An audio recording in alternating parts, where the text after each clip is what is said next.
24 heures après la publication de liste des joueurs sélectionnés pour la prochaine CAN, le sélectionneur national Éric Sékou-Chel était devant la presse ce mercredi matin pour expliquer ses choix. Une liste de 27 qui comporte certaines surprises, notamment le milieu de terrain de Wolverhampton, Boubacar Traoré, capitaine des U23. C'est une fierté pour moi et je ferai tout pour me battre et pour faire plus.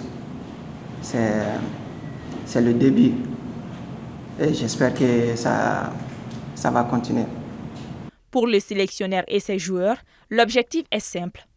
Amener le Mali le plus loin possible lors de la compétition. Le premier critère au départ qui rentre en compte, c'est bien sûr le rythme de jeu. C'est le premier critère, mais ça ne veut pas dire que c'est le critère définitif. Le deuxième critère, c'est le choix tactique de mon équipe, c'est-à-dire dans quel système de jeu je vais les faire jouer. Et bien sûr, de voir quel est le joueur qui peut rentrer le mieux dans ce système de jeu. Et finalement, le troisième critère, c'est être capable de s'adapter à l'adversaire à un moment donné du match ou à un moment donné de la compétition. Sur la liste, nous retrouvons des habitués de la sélection, comme le capitaine Amari Traoré, Yves Bissouma, Djigui Diarra ou encore Amadou Aïdara. Les Aigles déplorent également de nombreux absents.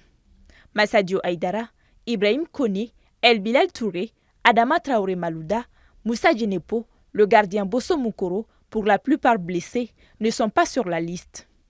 Pour Éric Sékou-Chel, chacun de ces choix est le fruit d'une longue réflexion. Il y aura peut-être des joueurs qui seront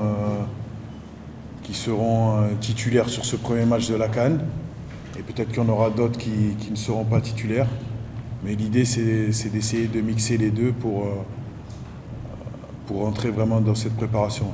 Mais dans la situation aujourd'hui où je suis, pourquoi je réfléchis comme ça, c'est que finalement, quand on fait les comptes, au niveau blessure, on est pas mal quand même.